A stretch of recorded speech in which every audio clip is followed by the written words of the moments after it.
निकालेंगे। अरे भाई निकालेंगे, जब मैं वकील हूँ तो मेरा तो उसको दिव्य दृष्टि की ज्ञान थी, उसको तो वो भी नहीं था। और सब मनगढ़ंत बात है। और यदि बात सही भी, पानी वो मांग रहे थे जिस टाइम वो जिंदा थे, तो इनके पिता जो कुकृत्य है ना, वो ये मोहब्बत से कम और कुकृत्य में इनका ज्यादा देना चाहिए था उसको। सबसे बड़ा हक की लड़ाई थी ही नहीं है।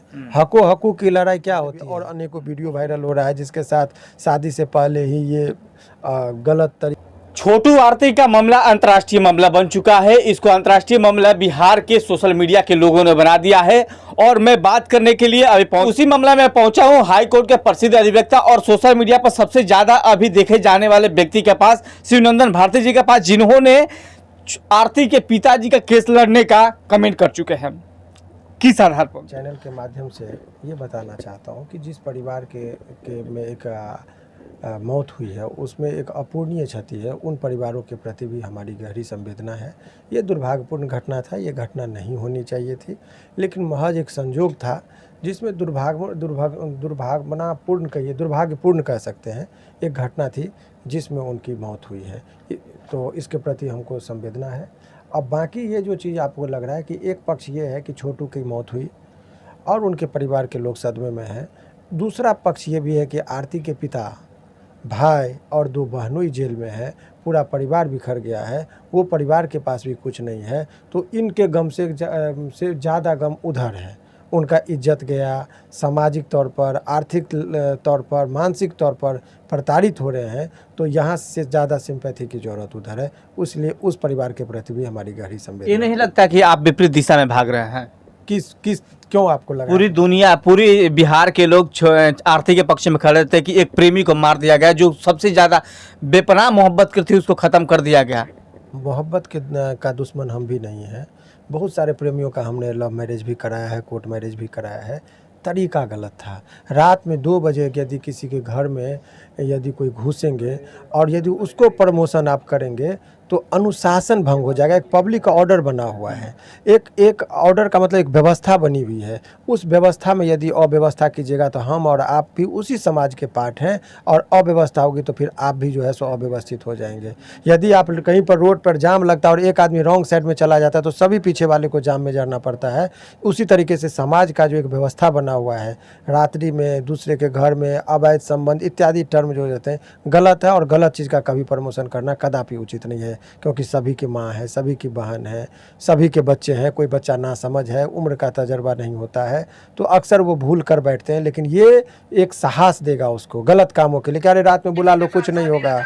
तो ऐसे परिस्थिति का जो है सो खुल के जो है सो विरोध होना चाहिए। और इसीलिए मैं आरती के पिताजी की तरफ से केस को देख रहा हूँ। वो आपके खिलाफ सुप्रीम कोर्ट जाएगी, पता है आपको? हम कह रहे हैं वो अंतर्राष्ट्रीय कोर्ट चले जाओ, उनकी लिबर्टी है, वो जहाँ जाना चाहिए, उनकी स्वतंत्रता है। हमको जहाँ न्याय मिलेगी वहाँ हम जाएंगे, ये तो उनका अपना स्वतंत्रता है और सबको अपने स्वतंत्रता का ये लाभ उठाना चाहिए। इस मामला के रियल दोषी कौन है? आरती है, आरती के परिवार है, या छोटू है? कौन है? ये देखिए, ये कहना एक वकील के हैसियत से कौन दोषी है ये जज तय। समाज की दृष्टि से बता दीजिए। और सामाजिक दृष्टिकोण से इसमें पूरे चीज़ों को जब आप देखेंगे तो इस घटना में आरती का भी भूमिका जो संदिग्ध रहा है। वो जितनी बातें कर रही हैं, जितने मीडिया पर, वो समरूपता नहीं है, एकता नहीं है, वो बनावटीपन उनके बातों में लग रहा। और जो भी घटना हुआ वो उसको फ़ोन करके बुलाना, घर में रात में 2 बजे जब तैयार हुई। छोटू के आरती के परिवार से उनकी दादी बताती है कि हमारे घर में छोटू चोर की तरह आता है और हमारे लोग उनके पूछते हैं और पूछने के दौरान ये सब मारपीट होती है। ये किस तरह से? बिल्कुल सही है उसकी दादी का जो एक चीज़ बात आप समझिए, कोई माँ बाप, भाई और दादी, हम लोग के क्या होता है, किसी की जब इज्जत लुटती है तो माँ बाप भाई पहले उसको बचाता है। आज हालात देखिए कि अपने ही माँ बाप दादी को अपने ही बच्चे के खिलाफ बोलना पड़ रहा है। इसके लिए कौन मजबूर किया? आरती। गलत मुकदमे में, झूठे मुकदमे में फंसा दिया, ये गलत चीज़ है, ऐसा नहीं करना चाहिए। सर एक बात बताइए कि जो छोटू के पिताजी है अपने घर पर उसको पनाह दे रखे हैं, पनाह हम बोल सकते हैं, हाँ। घर पर रखे हैं, यदि आरती के साथ कुछ होता है तो उसका जिम्मेदार कौन होगा? देखिए, स्वाभाविक सा बात है ना, जिसको बच्चा का भी मानसिक स्थिति ठीक नहीं है वो जो बात कर रही है ना, वो किसी न किसी तरीके से आपको लगेगा कि वो मानसिक स्थिति अभी ठीक नहीं है, क्योंकि जिस परिस्थिति से वो गुजरी है, एक तरफ माँ बाप भाई जीजा बहनों सब जेल में, उसका भी सदमा उसको लगा होगा, दूसरा तरफ ये मर गया, दुर्भाग्यपूर्ण माने घटना हो गई। तो ऐसे परिस्थिति में ये जो है सो सदमे में होगी, और सदमे का जो चीज़ है, और ऐसे परिस्थिति में यदि स्वाभाविक रूप से यदि उसको कुछ भी होता है वहाँ पर, तो ये पूरी जिम्मेदारी छोटू के पिता और उनके परिवार के लोगों का है जो रखे हुए अपने घर पर। उनका जिम्मेदारी कि उनकी सुरक्षा दीजिए।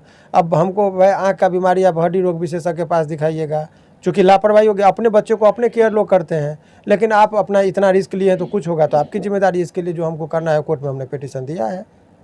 छोटे आरती कहती है कि मैं देखा हूँ, तो इसको उसमें केस में सबसे जस्मदी गवाह किसको माना जाए, किसके आधार पर केस फाइल किया जा सकता है? बहुत अच्छा।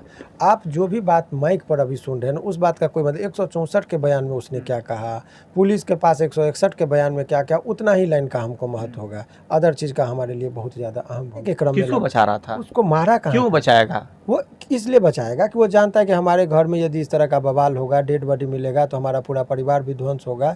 इसीलिए बेचारा वो तो बचा रहा था। वो तो मॉब था, बहुत सारे लोग आ गए थे, इकट्ठा हो गए थे। चूँकि आरती का ही बयान है कि गांव के भी बहुत सारे लोग आ गए थे। तो भाई ऐसे परिस्थिति में कौन आया, रात के अंधेरे में नहीं आया। उसी तरीके से जब देखा कि बहुत लोग मार रहा है तो दया आ गया उसको, या डर भी हो गया। तो बचाने के क्रम में बेचारा को चोट लगा है बहुत, वो तो बचाने गया था। तो बोल रहे कि बचाया नहीं, मार रहा था। वो तो बंद थी रूम में, तो कैसे देख ली कि कैसे, उसको तो रूम में बंद था। तो कैसे देख ली कि छोटू मारा रहा था? मरा रहा था, और कौन मार रहा था? दिव्य दृष्टि से। तो बोल रहे कि हमको घर पर गया तो मेरा पिटाई होने लगा। उनका कहाँ चोट का निशान है, किस मेडिकल में दिखा, इंजरी रिपोर्ट तो रिपोर्ट बता रहे हैं, उनका बयान है। इंजरी बयान नहीं, इंजरी रिपोर्ट दिखाए, कहाँ उनका सर फटा, कहाँ टेटर हुआ, और अंदर से दरवाजा बंद था। बस अब आप पॉइंट पर आ गए। यदि दरवाजा अंदर से बंद था तो उसकी हत्या कैसे होगी? कोई आदमी को रूम में इनसाइड आप लॉक कर रहे हैं, इसका मतलब जिस वो इतना होश में था तभी तो अंदर से छिटकेली लगा। छोटू के पिता बोल रहे हैं कि 4-5 लोग उस अंदर में बैठे हुए थे उसके साथ में। क्या बोल रहे थे? 3-4 लोग उसके रूम में बैठे हुए थे, हत्या करते हैं। ये सब मन गढ़ंत बात है। उनके पिताजी वहाँ पर घटना स्थल पर गए नहीं। यदि तो उसका पिताजी का बात का कोई वैल्यू नहीं है कानूनी तौर पर। उस घटना स्थल पर रहेंगे तब वैल्यू है ना। हियर से एविडेंस का कोई महत्व नहीं है। हियर से का मतलब कान से सुनी बात, आप आंख से नहीं देखे। कोई आदमी कह दिया कि भाई उसको उसने मारा, तो इंडियन एविडेंस एक्ट में उसका कोई महत्व नहीं है। इसीलिए उनके बयान का कोई वैल्यू नहीं है। तो उनके बयान का कोई वैल्यू नहीं हो सकता है। हियर से एविडेंस का कोई वैल्यू नहीं है। अब हियर से कि कही और सुनी हुई बात है कि आके हमको फलना ने ये बात बताया, उस बयान का कोई महत्व नहीं है। सपोज दैट कि आरती पुनः अपने परिवार के लोगों के साथ मिल जाती है, तो ये केस किस नतीजे पर जा सकता है? देखिए, अब आरती किसके साथ क्या मिलेगी, ये संभावनाओं का खेल है। और अनेकों केस में लोग मिलते हैं, मेल मिलाप होता है, अमन चैन की व्यवस्था होती है, तो ये अच्छी बात है। यदि मिल जाए तो परिवार के लोग, उसमें क्या हो सकता है। लेकिन ये जो है वो संभावनाओं का चीज़ पर वो पहले एडवांस में आंसर देना भी उचित नहीं और क्वेश्चन पूछना भी उचित नहीं। फिर तो छोटू के पिता के ऊपर तलवार लटक जाएगा। क्यों? उनके पिता पर क्यों होगा? वो दुर्भाग्यपूर्ण घटने में गया, वो रात को अंधेरे में गया, गलत काम में पकड़ा गया, मॉब लिंचिंग का मामला हुआ, उसमें मारा गया, कोई शहीद थोड़े हुआ। शहीद नहीं हुआ तो मोहब्बत करने वाले लोग भी अब समझ गए कि वो शहीद, वो कुकर्म वाला बात है। रात में मोहब्बत एक बहुत अनोखी और बहुत पवित्र चीज़ है। जो लोग प्यार करते हैं उस प्यार की पवित्रता को भी बरकरार रखना चाहिए। एक डिसिप्लिन और अनुशासन है। माता पिता को कहिए, प्रपोजल दीजिए, नहीं होता है तो दोनों मेजर हैं, कोर्ट में जाइए और मैरिज कर लीजिए। शॉर्टकट प्रक्रिया है। ये रात में आपको लाइसेंस नहीं देता है कि अच्छा आप फ़ोन पर बात कर लिए, जिस्मानी भूख मिटाने के लिए आप घर में 2 बजे रात भूख मिटाने के लिए आए थे। अब अभी तो परिस्थिति लग रहा है ना कि ये गलत हरकत के लिए आए थे। भूख कहना अब ज़्यादा अतिशयोक्ति है, उसमें ये कहना उचित नहीं है। सपोज दैट बताइए, एक चीज़ मैं जानना चाहता हूँ कि सर छोटू के पिताजी जो बार बार कहते हैं कि मैं उसका हक की लड़ाई लड़ूंगा जब तक मैं जिंदा रहूंगा, और आरती भी इस बात को कहती कि मैं उसका लड़ाई लड़ूंगा जब तक मैं जिंदा रहूंगा, हक उसका लेकर रहूंगा, कि कैसा हक चाहती है? अरे हक वो क्या, वो हक घटना हुई, दुर्भाग्यपूर्ण घटना थी, संजोग था कि वो वहाँ पर उसकी मौत हो गई। यदि भीड़ का हिस्सा के साथ छोटू मारा जाता तो मांग लिंचिंग का मामला होता, तो उस पर क्या होता? लिंचिंग है ही ये। इसमें कहाँ मामूली लिंचिंग दिख रहा है? अरे वो अभी आप फाइनल वो उसके बयान पर मत जाइए ना। चार्जशीट किस चीज़ में जमा होता है, कोर्ट में हम कैसे साबित करेंगे, मेरे ऊपर छोड़ दीजिए आप। ये रात के अंधेरे में चोर का हल्ला हुआ, आस पड़ोस के गांव के विभिन्न तरह के लोग आए, उसी में उसको चोट लगा। ये बच्चा बाद में उसको रूम में अपने आप को बंद कर लिया, डर से थरथरा के हदस के उसको हार्ट फेल कर गया, बच्चा मर गया। एक उसको ना कोई मारा है ना मरा है, वो डर से हदस के मरा है, यही कहानी है। यही कहानी है साफ तौर पे। यानी छोटे आरती के पिताजी और उसके जीजाजी, चाची, मम्मी जो भी अंदर गई है सब निर्दोष है, सब लोग बाहर आ सकते हैं। बिल्कुल बिल्कुल, वो लोग बिल्कुल पूरी कब तरह तक से। उम्मीद है कि लोग आ जाएंगे? ये कोर्ट का प्रक्रिया है, निकलना तय है। लेकिन निकलना तय है, और- विपरीत दिशा में एकदम चल दिया है। बिल्कुल किसी भी हर हाल में उसको निकाल। तमाम तरह के केस देखते हैं, जब भी केस देखते हैं तो उसका निष्कर्ष कुछ अलग लगता है, और उसी निष्कर्ष के चलते लोगों की उम्मीद रहती है कि शिवनंदन भारती के पास मेरा केस चला गया है तो मुझे न्याय जरूर मिलेगा। और उसी न्याय की बात करने के लिए हम लोग भी पहुंचे थे कि इस मामला में कहां तक अभी तथ्य मिला है या नहीं मिला है। देखने वाली बात है कि क्या होता है इस मामला के अंदर।